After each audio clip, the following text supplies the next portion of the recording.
Hello dear students, बच्चों आज के इस वीडियो सेशन में हम क्लास 9th का जो हमारा साइंस का चैप्टर नंबर 8 है, मोशन फिजिक्स पार्ट को बिलोंग करता है। ये चैप्टर हम स्टार्ट करने जा रहे हैं। चैप्टर नंबर 7 जो आपको बायो का है, diversity in the living world, ये बच्चों हम थोड़ा बाद में करेंगे। अभी तक ज़्यादातर बायो के चैप्टर्स हुए हैं, तो पहला हम एक फिजिक्स का चैप्टर भी करेंगे, ठीक है। और ये हमारा फर्स्ट पार्ट ही है चैप्टर का। तो चलिए जानते हैं, इंटरेस्टिंग चैप्टर है, बहुत इंपॉर्टेंट। कुछ पहले हम बेसिक चीजें आज जो हम स्टडी करने वाले वो मैंने लिख दी यहाँ पे, देखेंगे। तो इस चैप्टर में हमको स्टडी करना है बच्चों मोशन। क्या स्टडी करना है? मोशन। सिंपल सा वर्ड है, बट देखते हैं इसमें क्या क्या स्टडी करना है हमको। तो सबसे पहले हम देखेंगे बच्चों ओरिजिन क्या होता है। ओरिजिन या फिर रेफरेंस पॉइंट किसको बोलते हैं, ठीक है। मान लीजिए मेरे हाथ में ये चौक है, ठीक है। अब सीधी बात है, मोशन को स्टडी करने के लिए मोशन क्या होता है भाई? कोई भी वस्तु अपनी जगह बदले, समय के साथ साथ जगह बदलता है तो हम बोलते हैं कि गति कर रहा है, मोशन में है, ठीक है कि नहीं का? तो वो जगह बदल रहा है कि नहीं बदल रहा है, इस चीज को मेजर करने के लिए हमको उस बिंदु की, उस वस्तु की दूरी तो नापनी पड़ेगी ना कहीं से।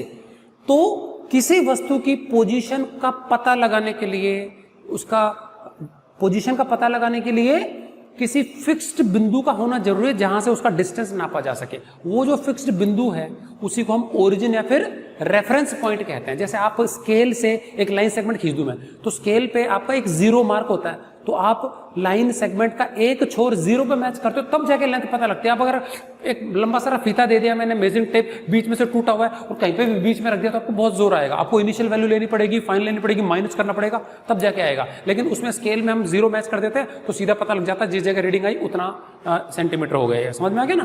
तो वो बिंदु जहां से हम किसी वस्तु की पोजीशन निकालने के लिए दूरी नापना स्टार्ट करते हैं वो कहलाता है ओरिजिन या फिर रेफरेंस पॉइंट। तो फॉर एग्जांपल कई प्रकार के क्वेश्चन आते हैं। आपसे किसी ने पूछा कि भाई आपका घर कितनी दूर है, और आपने बता दिया 3 किलोमीटर, तो एक बकवास से क्वेश्चन का बकवास सा जवाब हो गया। किसी ने पूछा आपका घर कितनी दूर है, तो उसने ये तो बताया नहीं कि कहां से मेजर करना है आपको, तो आपने दूरी बता भी दी बिना मेजर करी। समझ में आएगा कि नहीं? क्या हाँ, कोई पूछे कि आपका घर स्कूल से कितनी दूर है, खेतरी मोड़ से कितनी दूर है, दिल्ली से कितनी दूर है, कन्याकुमारी से कितनी दूर है, then only you can know the, you can tell the specific result, specific answer आप बता सकते हो, ठीक है कि नहीं? क्या तो हमको ऐसा बिंदु पता होना चाहिए जहां से हम दूरी एग्जैक्टली नापना स्टार्ट करते हो। ये बिंदु जो होते हैं हमारे रेफरेंस पॉइंट्स, ये आर्बिट्ररीली चूजन है, रैंडमली कुछ भी ले सकते हैं, बट ये बिंदु क्या मूव नहीं करते हुए होने चाहिए। अब मान लीजिए कि आप एक खेत में हो, ठीक है, और खेत में क्या है, एक बकरी चर रही है ना? तो बकरी को आप ओरिजिन नहीं चुन सकते। समझ में आ गया भाई? आपकी पोजीशन बकरी से कुछ है, आप 2-3 मीटर हिल गए और पता कर रहे हो कि भाई मेरी दूरी कितनी है, तो पता चला बकरी भी 3 मीटर आपके नजदीक आ गई। समझ में आ गया? तो इसका मतलब क्या हो गया कि हमारा ओरिजिन स्थान बदलता हुआ नहीं होना चाहिए। It should be a fixed point. तो धरती के ऊपर मौजूद जो हमारे फिक्स पॉइंट्स है क्या क्या हो सकते हैं? It can be a pole, it can be building, it can be a tree. इस प्रकार की चीजें हम ओरिजिन के रूप में, टावर हो सकता है, ओरिजिन के रूप में ले सकते हैं। चलते फिरते जानवरों को ओरिजिन नहीं मान सकते। कार जा रही, that can not be taken as an origin. समझ में आ गया कि नहीं? क्या तो फिक्स्ड पॉइंट होना चाहिए, नॉन मूविंग पॉइंट होना चाहिए, जिससे दूरियां नापना स्टार्ट करते हैं, that is taken as origin. तो सबसे पहले हम डेफिनेशन लिखेंगे किसकी? ओरिजिन की। एन आर्बिट्ररीली, ARBI मतलब रैंडमली, ऐसे कुछ भी चुन सकते हैं, ठीक है नहीं? क्या arbitrarily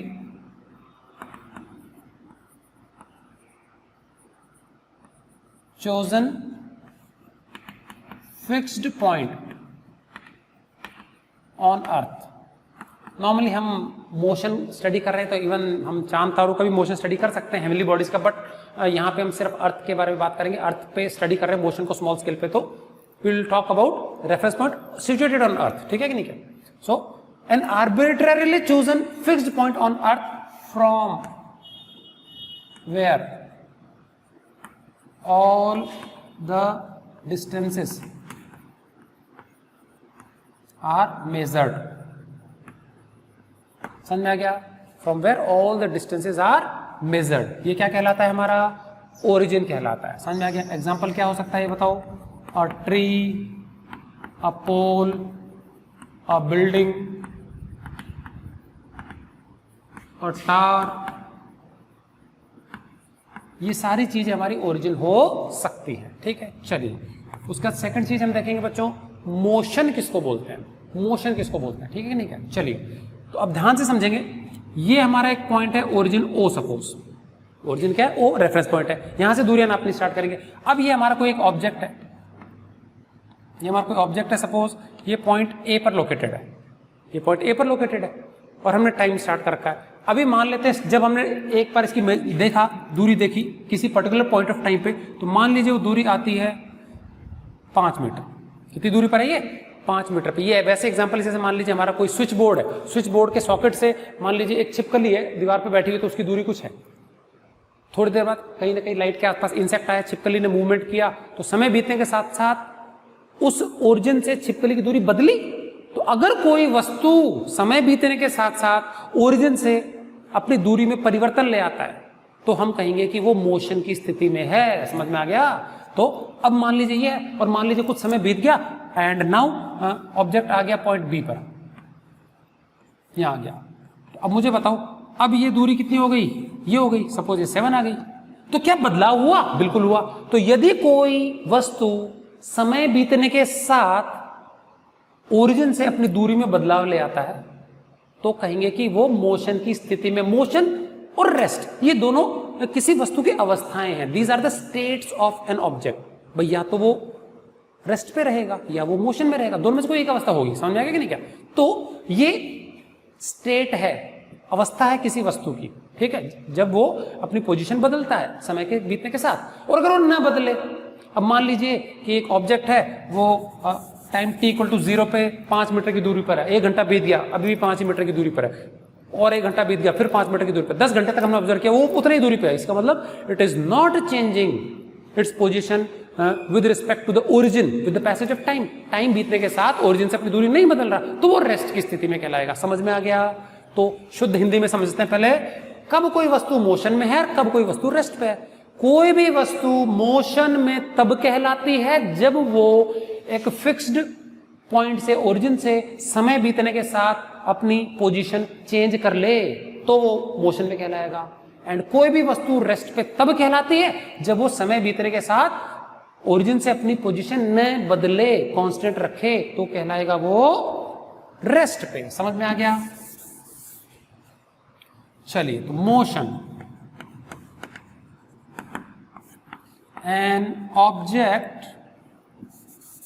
an object is said to be in motion if it changes its position। समझ में आ गया। अपनी पोजीशन बदल ले विद रिस्पेक्ट टू, शॉर्ट में क्या पढ़ेंगे इसको, विद रिस्पेक्ट टू, मतलब की तुलना में, जहां से नापा जा रहा है, with respect to the origin. मैं बता चुका हूं ओरिजिन क्या होता है, reference point, with the passage of time, with the passage of time. इसको पढ़ना है with respect to, as compare to. ठीक है, आप लिख सकते हो ऐसा चाहे तो एग्जाम में, कोई दिक्कत नहीं है। ठीक है, शॉर्ट। तो ये हो गया बच्चों मोशन की स्थिति। ठीक, चलिए अब रेस्ट बहुत सिंपल सा चीज है। It does not change, it does not change. पढ़ते हैं पूरा, देखो। एन ऑब्जेक्ट, किसकी, रेस्ट की स्थिति। ठीक है कि नहीं कहा, जड़त्व। तो मोशन गति, रेस्ट जड़त्व, एक ही जगह टिके रहना। An object is said to be in motion, नहीं आएगा, एट रेस्ट आएगा, प्रपोजिशन बदल जाएगा। इन मोशन, मोशन में होना, रेस्ट पर होना, eight rest. Okay, so an object is said to be at rest if it does not change its position with respect to the origin with the passage of time। clear है, तो बहुत easy है। third, rest, an object is said to be at rest। कब rest में कहलाएगा, if it does not change its position with respect to the origin with the passage of time। Clear है बच्चों। तो ये हमने 3 चीजें देखी बच्चों। ओरिजिन क्या होता है, कोई एक आर्बिट्ररली चूजन पॉइंट जहां से दूरियां नापना स्टार्ट करते हैं ताकि पोजीशन पता लग सके, पोजीशन में बदलाव है वो पता लग सके। देन उसके बाद मोशन, समय बीतने के साथ अगर ओरिजिन से कोई भी वस्तु अपनी दूरी बदलता है, बदलाव ले आता है, then the object is said to be in motion, otherwise at rest. Okay, अब अगला हमारा यूनिफॉर्म मोशन क्या होता है एंड नॉन यूनिफॉर्म मोशन क्या होता है वो देखेंगे। ठीक है, उसके बाद फिर मैं नीचे की चीज बताऊंगा। ठीक है, चलिए तो 4th नंबर पॉइंट। इससे पहले कि हम यूनिफॉर्म मोशन को समझ पाए, एक छोटा सा मैं आपको एग्जांपल समझाता हूं। ठीक है, चलिए ये हमारा पॉइंट O है, ओरिजिन, यहां से दूरियां नापनी स्टार्ट करने वाले। ये हमारी एक सीधी रोड है, आगे तक जा रही है, और इस पे मैं कुछ कुछ दूरियां मार्क कर देता हूं, है ना। तो मैंने 5-5 मीटर की दूरी पे एक मार्किंग कर दी, 5, 10, 5 metre, 10 metre, 15 metre, 20 metres, 25 metre, उसके बाद 30 मीटर, 35 मीटर, 40 मीटर, 45 मीटर। ये कुछ दूरियां हैं, चाहे तो किलोमीटर मान लो चाहे मीटर मान लो, कोई दिक्कत नहीं है। ठीक है, नहीं क्या, दिस इज आवर ओरिजिन। समझ में आ गया। चलिए यहां से एक गाड़ी स्टार्ट हुई, कार ले लेते हैं या आप लोग पैदल ही चले, कोई दिक्कत नहीं है। तो सपोज एक ऑब्जेक्ट यहां से स्टार्ट होता है, ये ऑब्जेक्ट है हमारा, ठीक है, और टाइम हमने स्टार्ट किया शुरू में मान लो टाइम 0, तो 0 टाइम हम वो मानते हैं जब हमने ऑब्जर्वेशन स्टार्ट किया। जैसे मान लो सुबह के 8 बजे है, तो 8 बजे का हमने 0 टाइम ले लिया स्टॉप वॉच में, तो 0 के आगे गिनती चालू होगी 1 2 3 4 सेकंड्स ऑनवर्ड्स, समय बीत रहा है। जैसे ये गाड़ी, ये जो भी गाड़ी या ऑब्जेक्ट जो भी है, इसने इस पॉइंट से इस पॉइंट तक आ गया, कितना मीटर आ गया, 5 मीटर आ गया, और इसको आने के लिए इसको समय लगा कितना, 2 सेकेंड्स। कितना समय लगा, 2 सेकेंड्स। 2 सेकंड में ये 5 मीटर आ गया। चलो फिर 2 सेकंड और बीत गए, फिर 5 मीटर चला गया, 2 सेकंड और बीत गए, फिर 5 चला गया, 2 और बीत गए, फिर मतलब क्या हो रहा है, हर 2 सेकंड में ये 5 मीटर ही जा रहा है। समझ में आ गया। तो मुझे बताओ, अगर मैं इंटरवल देखूं तो इंटरवल कितने कितने के हैं, 2 सेकंड्स के हैं। How many, 2 seconds, 2 seconds. Interval 2 second के हैं, तो क्या इंटरवल बराबर बराबर है, हाँ, तो इंटरवल बराबर रखना है, इक्वल इंटरवल ऑफ टाइम है। तो पहला इंटरवल 2 सेकंड का है, दूरी कितने गया, 5 मीटर। अगला इंटरवल 2 सेकंड का है, अगेन 5 मीटर, 2 सेकंड का, अगेन 5 मीटर। तो हर बराबर बराबर टाइम इंटरवल में ये अगर बराबर बराबर दूरियां चलता है, तो इसने पहले 2 सेकंड के अंतराल में 5 मीटर चला, अगले में भी 5 5 5 5 5 5। इसका अर्थ ये है, ये वस्तु ना अपनी स्पीड में परिवर्तन नहीं ला रही है, ये बिल्कुल कांस्टेंट स्पीड से चल रही है। अगर ये तेज होती ना, तेज हो रही होती, तो अगले उतना ही दूरी चलने के लिए कम समय लगता, तेज हो जाती वो। और अगर मान लो ये धीरे हो रही होती, ब्रेक लग रहे होते, तो वही 5 मीटर की दूरी तय करने में 2 सेकंड से भी क्या है, ज्यादा का समय लगता। समझ में आ गया कि नहीं क्या।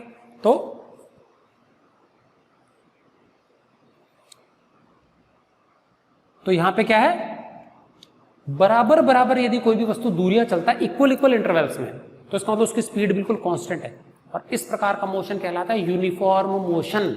ये तभी संभव है जब ऑब्जेक्ट एक स्ट्रेट लाइन में ट्रैवल करे। समझ में आ गया कि नहीं क्या। When an object travels in a straight line with a constant speed, उसका मोशन होता है यूनिफॉर्म। वेलोसिटी कांस्टेंट होती है, अभी हम बात करेंगे बाद में वेलोसिटी क्या होती है, स्पीड क्या है, दोनों में क्या फर्क है। फर्क होता है, वेलोसिटी स्पीड एक ही नहीं होती है, तो देखेंगे बाद में हम क्या है। तो मीनिंग समझ में आ गया। When an object travels equal distances in equal intervals of time, बराबर बराबर समय में बराबर बराबर दूरियां तय करता है, तो मोशन उसका यूनिफॉर्म है, वेलोसिटी उसकी कांस्टेंट है। ठीक है। अच्छा, अब मान लीजिए थोड़ा सा एक डिफरेंट केस ले लेते हैं। वही सीन है, इंटरवल हम 2 सेकंड के ले रहे हैं। शुरू के 2 सेकंड में बच्चों ऑब्जेक्ट गया 5 मीटर, अगले 2 सेकंड में वो सिर्फ 3 ही मीटर और गया, तो टोटली 8 पे पहुंच गया। 0 से गिनती चालू है, 8 पे, तो 3 ही मीटर गया। फिर 2 सेकंड बीत गए, फिर अगले 2 सेकंड में वो 15 मीटर की रेंज में पहुंच गया, फिर अगले में पहुंच गया वो 17 पे, फिर अगले पे पहुंच गया वो 27 पे। तो यहां पे हुआ ये बच्चों, टाइम उतना ही रखा है मैंने, intervals has been kept same, interval has been kept same. ठीक है। तो अब क्या, शुरू के 2 सेकंड में 5 मीटर गया, स्पीड पे गौर करना। फिर अगले 2 सेकंड में सिर्फ ये देखो 3 ही मीटर गया, गैप 3 ही है, तो धीरे हो गया। फिर अगले 2 सेकंड में यहां का फर्क है 7 मीटर चला गया, तेज हो गया, फिर वापस ब्रेक लगे तो अगले 2 सेकंड में सिर्फ 2 मीटर गया, फिर धीरे हो गया, यहां 10 मीटर चला गया, बहुत तेज हो गया। एक ऐसा मोशन जहां पे निरंतर रूप से उसकी गति कम ज्यादा हो रही है, कभी तो तेज हो रहा है, कभी तो धीरे हो रहा है। ये तभी संभव है जब बराबर बराबर इंटरवल्स में डिफरेंट दूरियां चलता हो। इस प्रकार का मोशन कहलाता है नॉन यूनिफॉर्म मोशन। तो इंटरवल सेम है, डिस्टेंसेस अलग है। तो अगर इंटरवल भी सेम, डिस्टेंस भी same, uniform motion. Interval same, distances different, non uniform motion. समझ में आ गया? तो ध्यान देना डेफिनेशन, एन ऑब्जेक्ट, कोई भी वस्तु यूनिफॉर्म मोशन में तब कहलाता है जब वो बराबर बराबर इंटरवल्स में बराबर बराबर दूरियां चलता हो। और इसकी प्रॉपर्टी क्या है? Velocity should be constant, it travels in a straight line. Okay, दूसरा क्या बताया मैंने?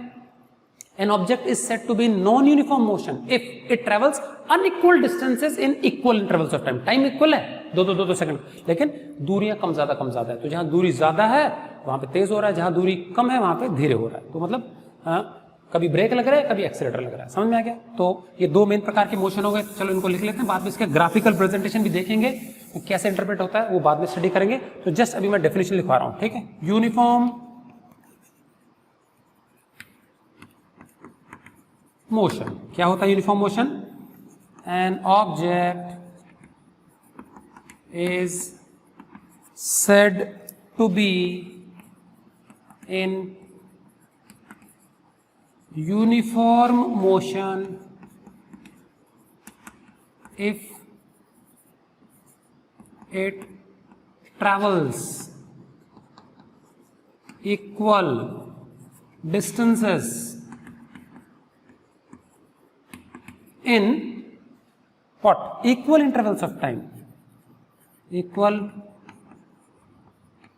इंटरवल्स ऑफ, समझ में आ गया? बराबर बराबर अंतराल में बराबर बराबर दूरियां तय करता हो, ठीक है? For uniform motion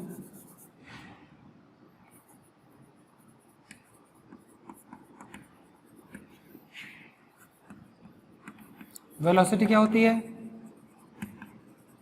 constant. Velocity में बदलाव नहीं होता।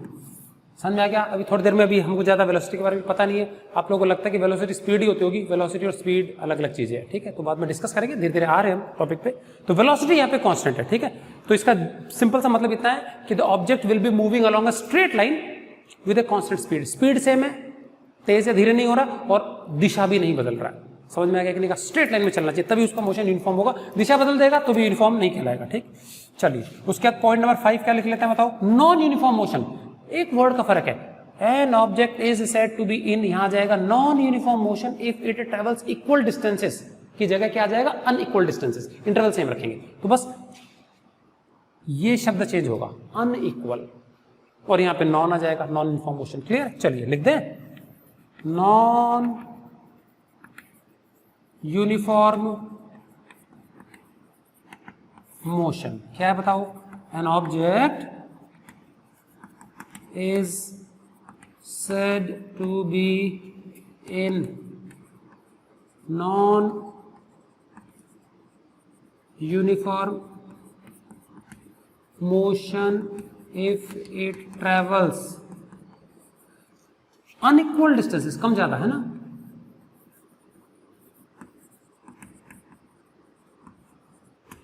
in equal intervals of time. For such a motion, बच्चों वेलोसिटी जो होता है ना कांस्टेंट नहीं होगी।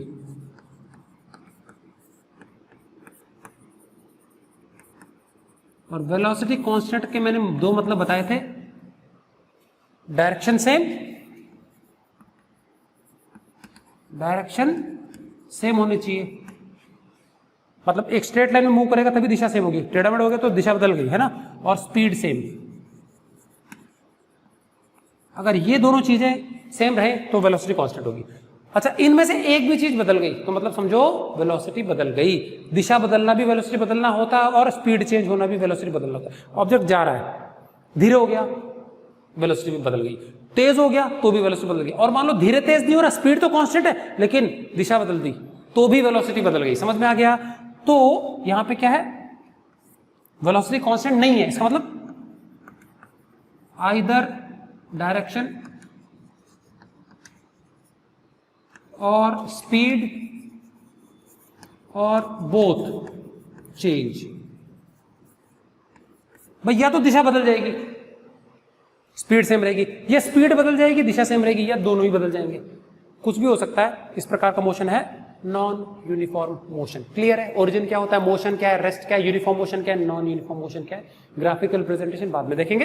अब चलते हैं बच्चों, दो मेन प्रकार की हमारी क्वांटिटी। फिजिकल क्वांटिटी किसको बोलते हैं पहले तो ये समझेंगे, उसके बाद दो मेन कैटेगरीज है फिजिकल क्वांटिटीज की। एक होती है स्केलर क्वांटिटी, दूसरी होती है वेक्टर क्वांटिटी। तो देखेंगे ये स्केलर्स क्या होते हैं एंड वेक्टर्स क्या होते हैं। ठीक है कि नहीं? क्या, चलिए तो मैं थोड़ा सा रब कर देता हूं। ये आपने आई होप नोट कर लिया होगा, इसको अच्छे समझ के नोट कर लेंगे नोटबुक में।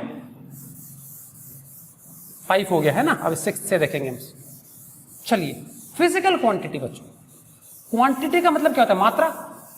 क्वांटिटी मतलब क्या होता है, मात्रा होता है ना। तो ऐसी कोई भी चीज जिसको हम नाप सकें, जिसको हम क्या कर सकें, मेजर कर सकें। ठीक है? और जिसके टर्म्स में हम फिजिक्स के लॉज को, नेचर के लॉज को एक्सप्रेस कर सके। फिजिक्स एक ब्रांच है जिसमें हम क्या नेचर के लॉज को स्टडी करते हैं, और उनके लॉज को मैथमेटिकल फॉर्म में एक्सप्रेस करने के लिए we need to do a lot of experiments, measurements, and उनको हम मैथमेटिकल फॉर्म में उनके फॉर्मूलेस को एक्सप्रेस करने के लिए हमको कुछ फिजिकल क्वांटिटीज की जरूरत है। तो ऐसी कोई भी क्वांटिटी जिसको नापा जा सके, जिसकी वैल्यू निकाली जा सके, न्यूमेरिकल वैल्यू, उसको हम बोलते हैं फिजिकल क्वांटिटी, और जिसके टर्म्स में हम फिजिक्स के या नेचर के जो लॉज है उसको एक्सप्रेस कर सके। ठीक है? तो मैं डेफिनेशन लिखता हूं, फिर एग्जांपल बताऊंगा आपको। ठीक है? फॉर एग्जांपल मास है, किसी वस्तु का वजन, मास, वो एक फिजिकल क्वांटिटी, नाप सकते हैं। किसी बॉडी का टेम्परेचर है, डिग्री सेल्सियस में नाप सकते हैं। किसी सब्सटेंस की लेंथ है, नाप सकते हैं। समझा क्या कि नहीं? क्या, किसी सब्सटेंस का वॉल्यूम है, एक लैंड का पीस है, उसका एरिया है, ये सारी मेजरेबल क्वांटिटीज होगी। मिल्क है, मिल्क का वॉल्यूम है। समझ में आ गया? तो ये जो जो चीजें नापी जा सके हैं वो कहलाती हैं फिजिकल क्वांटिटीज। और बेसिकली हमारी फंडामेंटल 7 मेन क्वांटिटीज आती हैं। मास केजी में नापा जाता है, length metre standard unit, time, time किस में नापा जाता है। हमारे जितने भी फंडामेंटल जो हमारे क्वांटिटीज है ना, फिजिकल क्वांटिटीज बहुत सारी हैं, सैकड़ों है, उन सबको हम बेसिक 7 क्वांटिटीज के टर्म्स में समझा सकते हैं, केवल और केवल 7। पहला है मास, सुना ध्यान से, मास, लेंथ, टाइम, 3 तो ये फंडामेंटल क्वांटिटीज होगी। उसके बाद 4 हो रह गई, टेम्परेचर अगली, उसके बाद आता है हमारा लुमिनस इंटेंसिटी, उसके बाद आता है क्वांटिटी ऑफ सब्सटेंस। ठीक है कि नहीं? क्या, और एक और हमारा है मास, लेंथ, टाइम, लिख देता हूं मैं, मास, लेंथ, टाइम, टेम्परेचर, एक और रहेगा करंट है हमारा। ठीक है? Electric current. उसके बाद अगला हमारा है लुमिनस इंटेंसिटी, और उसके बाद हमारा है क्वांटिटी ऑफ सब्सटेंस। ये 7 है टोटल। इसकी स्टैंडर्ड यूनिट है हमारी किलोग्राम, इसकी स्टैंडर्ड यूनिट है हमारी मीटर, सेकंड, टेम्परेचर की केल्विन है, इलेक्ट्रिक करंट की एम्पियर है, लुमिनस इंटेंसिटी की है कैंडेला, CANDELA कैंडेला, और इसकी है मोल। ये हमारी 7 फंडामेंटल क्वांटिटीज है। इनके आधार पे, इन्हीं को आपस में मल्टीप्लाई डिवाइड करके हम दुनिया भर की और फिजिकल क्वांटिटीज निकाल सकते हैं। तो इन सबको मेजर किया जा सकता है। समझ आ गया? तो इनके टर्म्स में बची कुछ सारी फिजिकल क्वांटिटीज को निकाला जा सकता है, चाहे एरिया हो, वॉल्यूम हो, डेंसिटी हो, every quantity can be measured with the help of these 7 quantities. इनको फंडामेंटल क्वांटिटीज बोलते हैं। क्या बोलते हैं इनको? फंडामेंटल। तो बेसिकली फिजिकल क्वांटिटी क्या हो गया, समझ में आ गया? All those quantities which can be measured and in terms of which the laws of nature or the laws of physics can be expressed in mathematical form are known as physical quantities. Note कर लेंगे इनको। वैसे आपको detail में 11th class में chapter number 1 यही deal करना पड़ेगा, the physical world and the measurement, तो वहां पे आएगा ये आपका टॉपिक। ठीक है? चलो, तो पहले मैं डेफिनेशन लिखवा दूं। फिजिकल क्वांटिटी क्या होता है? फिजिकल क्या होता है? All those quantities whose value can be measured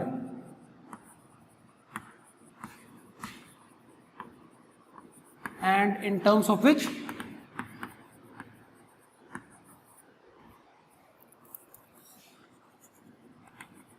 the laws of nature, भाई नेचर के लॉज को स्टडी करने के लिए हमारे पास फिजिक्स है ना, फिजिक्स, और फिजिक्स कैन बी एक्सप्रेस्ड। हमने पढ़ा है बच्चों साइंस क्या होता है 9th क्लास में, ठीक है।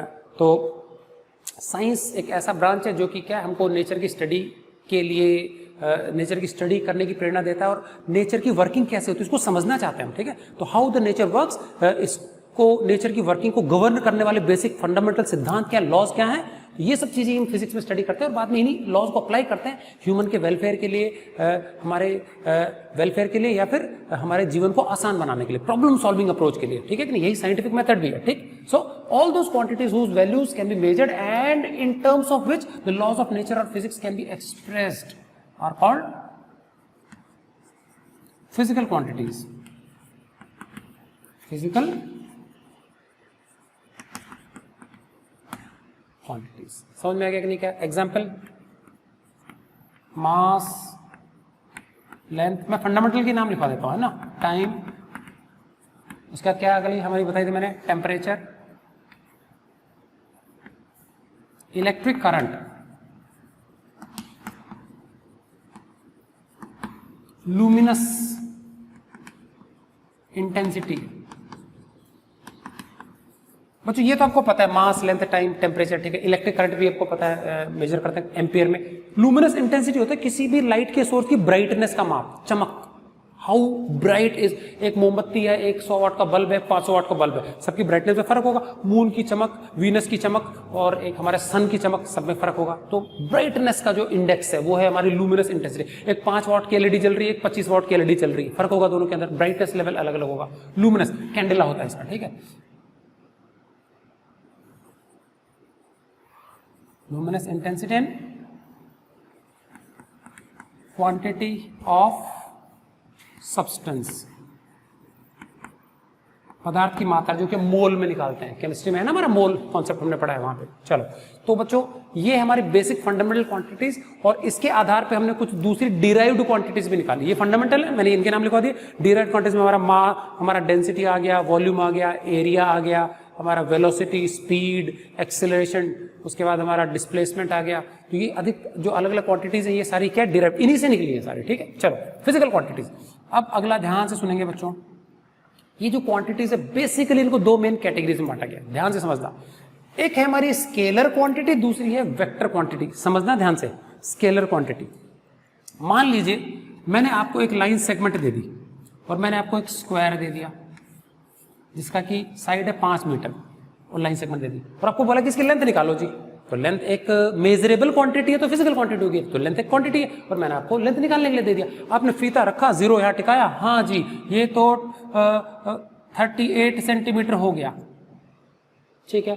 चलो 38 सेंटीमीटर। अब मेरा अगला क्वेश्चन है, ठीक है 38 सेंटीमीटर हुआ, लेकिन किस ओर हुआ 38 सेंटीमीटर, किस ओर? आप मेरे क्वेश्चन को समझ नहीं पाओगे। किस दिशा में 38? ईस्ट में, नॉर्थ में, साउथ में? तो मतलब कुछ क्वांटिटीज ऐसी होती है जिनको सिर्फ हम नाप लेते हैं, वैल्यू पता लग जाती है, दैट्स ऑल। उनकी कोई दिशा नहीं होती, they don't have any direction. अब ये हो गया हमारा, तो हम लिख देंगे length is equal to 38 centimetre. अब ध्यान से सुनना, ये हमारी है फिजिकल क्वांटिटी, ये हमारी फिजिकल क्वांटिटी है। ये जो न्यूमेरिकल संख्यात्मक वैल्यू है ना, इसको मैग्नीट्यूड कहते हैं। Numerical value, magnitude. अब सीधी बात है, ये 38 क्या चीज है, कितना बार 38 क्या? तो क्या का जवाब है सेंटीमीटर। तो हमने बच्चों यहां पे एक यूनिट चुन ली भाई, अगर ये दूरी 1 सेंटीमीटर है, यूनिट ऑफ मेजरमेंट, इसको क्या बोलेंगे? Unit of measurement, unit of measurement. तो मेजरमेंट की इकाई यहां पे, तो वो इकाई हमारी इस बात पर डिपेंड करती है क्या चुन रहे हैं कि वो दूरी कितनी है। अब यहां पे मान लो मैं 38 सेंटीमीटर की दूरी बोलूं, तो आप किलोमीटर में तो नहीं निकालोगे उसको, मीटर में भी नहीं निकालोगे, तो वो सूटेबिलिटी होती है क्या। अब आपको मान लीजिए एक डस्टर का वजन निकालना है, तो आप इसमें 100 किलो का पट्टा थोड़ी चढ़ाओगे आप, कुछ ग्राम्स में आएगा, केजी भी नहीं है, समझ में आ गया कि नहीं? तो क्या चीज तौलना है, क्या चीज नापना है, उसी के हिसाब से इंस्ट्रूमेंट और उसकी यूनिट डिसाइड होती है, ठीक है कि नहीं? क्या तो यहाँ पे ये है यूनिट ऑफ मेजरमेंट, ये है हमारा मैग्नीट्यूड। तो दिस यूनिट 1 सेंटीमीटर अगर इतनी सी है तो ये मान लो ये मैंने 38 सेंटीमीटर बताया, तो इसका फिजिकल क्वांटिटी का मेजरमेंट 38 हो गया। 38 क्या 38, तो जो 1 सेंटीमीटर हमारी यूनिट है वो 38 टाइम्स रिपीट हो रही है, तब जाके 38 सेंटीमीटर बना। तो अब ये मैग्नीट्यूड क्या होता है? Magnitude tells us how many times the standard chosen unit is repeated in the physical quantity. उस फिजिकल क्वांटिटी में जो यूनिट है हमारी स्टैंडर्ड जिसको हमने चुना है, ये कितनी बार रिपीट हो रही है। इसका अर्थ हो गया 38 सेंटीमीटर लंबी लाइन सेगमेंट में 1 सेंटीमीटर जो हमारी यूनिट है that will be repeated 38 number of times. That's why 38 into 1 centimetre that will be 38 centimetre. तो ये पूरा चीज हो गया हमारा मेजरमेंट। ये कंप्लीट चीज मेजरमेंट है and measurement has two parts. One is the numerical value that is known as magnitude and the other one is the unit of measurement जो कि उसके साइज के हिसाब से अलग अलग हो सकता है। क्लियर है? ये कंप्लीट क्या हो गया? मेजर्ड वैल्यू हो गई। अब सुनना, तो ये लेंथ मैंने नापने के लिए बोला, आपने निकाल दिया। इसी प्रकार से मैंने बताया कि भैया चलो अभी एरिया निकाल लो इसका। तो area of the square equal to side into side, ये 5 मीटर है, इस बार मीटर है, तो 5 मीटर इंटू 5 मीटर, हमने लिख दिया 25 metre square. This is the magnitude and this is the unit of measurement, metre square हो गया। तो अब इन दोनों ही केसेस में बच्चों हमको इसकी दिशा के बारे में कोई आइडिया नहीं है। लंबाई की दिशा नहीं होती और ना ही एरिया की दिशा होती है। आपका एक प्लॉट है, भाई हमारा एक प्लॉट है भाई 100 मीटर स्क्वायर का है। अब कोई पूछे कि हाँ ठीक है तो ये किस दिशा में है, प्लॉट की दिशा थोड़ी होती है, समझ आ गया? नॉर्थ साउथ आपने अपना वजन तोल लिया, मास आपका 45 केजी है, 50 केजी है। अब कोई बोले कि 50 केजी किस तरफ, तो मास की कोई डायरेक्शन नहीं होती, लेंथ की डायरेक्शन नहीं होती, एरिया की डायरेक्शन नहीं होती। तो दिशाहीन क्वांटिटी जिनका सिर्फ न्यूमेरिकल वैल्यू होती है, there is no direction as such, वो कहलाती है स्केलर क्वांटिटीज। अब दूसरी वेक्टर क्वांटिटीज क्या होती है? ये वो क्वांटिटीज हैं जिनका मैग्नीट्यूड के अलावा दिशा भी होती है। जब तक हमको दिशा नहीं पता लगेगी तब तक उनका पूरा डिस्क्रिप्शन असर हमको नहीं पता लगेगा। एग्जाम्पल, मेरे पास ये डस्टर है, दिख रहा है आपको सबको। अब मेरा क्वेश्चन है कि भाई मैं इस पे फोर्स लगाऊंगा। फोर्स एक फिजिकल क्वांटिटी, नापा जा सकता है उसको, ठीक है कि नहीं? उसको नापते हैं न्यूटन में। आगे अगला चैप्टर आएगा, पढ़ेंगे फोर्स के बारे में, फोर्स क्या होती है, कैसे नापते हैं, 1 न्यूटन कितना होता है। चलो इस पे मैं फोर्स लगाऊंगा। अब मेरा क्वेश्चन ये है, मैं इस पे फोर्स लगाऊंगा और इतनी लगाऊंगा कि डस्टर हिल जाए, हिलेगा। चलो बताओ, मैं इस पे फोर्स लगाऊंगा, इसको हिलाने लायक फोर्स लगाऊंगा, आप बताओ डस्टर किधर गिरेगा, किधर गिरेगा? मान लो इसको हिलाने के लिए 1 न्यूटन का बल चाहिए और मैं इस पर 2 न्यूटन लगा रहा हूं, डबल लगा रहा हूं, तो गिरे तो गा। अब मैं पूछ रहा हूं कि बताओ किस तरफ गिरेगा। अब आप जवाब नहीं दे पाओगे। क्यों नहीं दे पाओगे? मैंने दिशा तो बताई नहीं, मैं फोर्स किस तरफ लगाऊंगा। मैंने ये तो बोला नहीं कि ऐसे मारूंगा या ऐसे मारूंगा, ऐसे मारूंगा। तो जब तक आपको फोर्स की दिशा नहीं पता लगेगी तब तक आपको असर नहीं पता लगेगा। ये तो मैंने बोला नहीं। चलो मैंने बोला कि मैं उसको ऐसे धक्का मारूंगा, ऐसे धक्का मारूंगा तो इस तरफ आएगा, ऐसे धक्का मारूंगा तो पीछे उधर गिरेगा। समझ में आ गया कि नहीं? का तो unless we know the direction we can not tell the effect. इस प्रकार की physical quantities which have a value, magnitude as well as direction, इस प्रकार की फिजिकल क्वांटिटीज कहलाती हैं वेक्टर क्वांटिटीज। समझ में आ गया? चलिए तो डेफिनेशन लिख लेते हैं हम। ये चीजें समझ में आ गई होंगी, मैं मिटा रहा हूं इसको।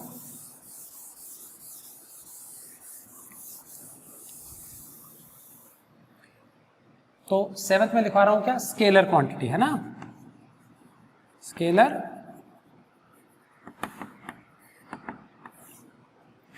a physical quantity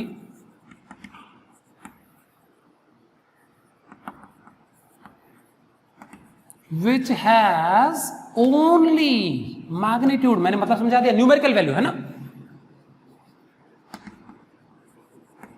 but no direction.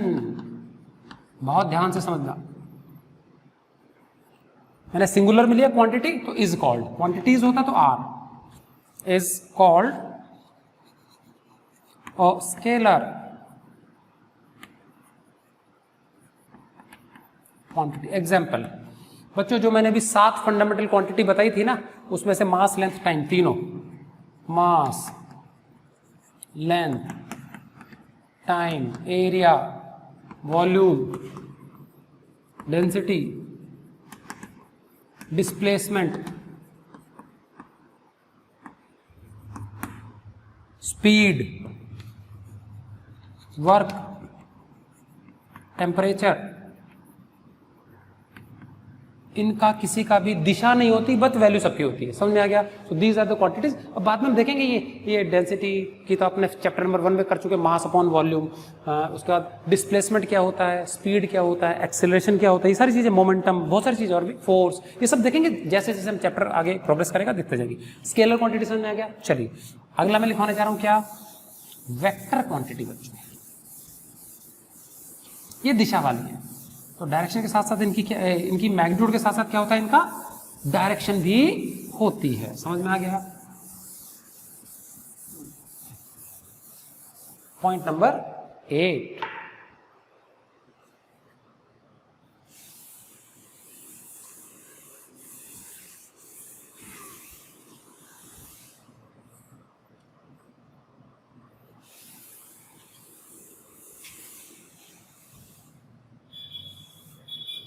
चलिए point number vector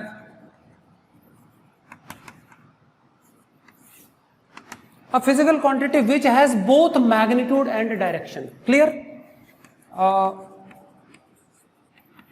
Physical quantity which has both magnitude and direction is called a vector quantity. Clear है?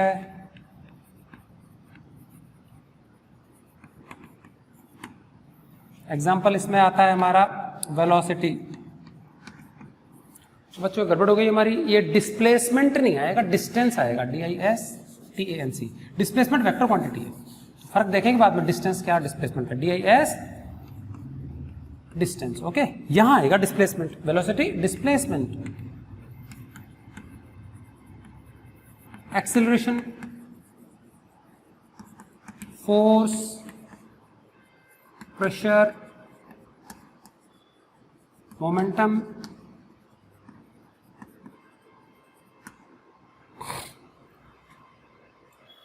टॉर्क। ये बहुत सारी हमारी ऐसी क्वांटिटीज हो गई जो कि क्या है, कैसी क्वांटिटीज है ये हमारी वेक्टर क्वांटिटीज है। ठीक है, अब ये जो वेक्टर क्वांटिटीज होती है बच्चों, मैंने बताया कि इनका दिशा के साथ इनकी क्या होती है, मैग्नीट्यूड तो होता ही होता है, तो इनका रिप्रेजेंट करने के लिए इनके हम लेटर्स, जैसे लेंथ है L से रिप्रेजेंट कर दिया, मास है स्मॉल m से, ठीक है, फोर्स है F से रिप्रेजेंट कर दिया, तो इनका जो भी रिप्रेजेंटिंग अल्फाबेट लेटर होगा ना, तो उसके ऊपर हम एक एरो का निशान लगाते हैं। समझ में आ गया? तो हम लिख देते हैं यहां पे, they are represented by putting an arrow sign, कैसा, ऐसा, over the symbol of that physical quantity. Clear है? For example, acceleration,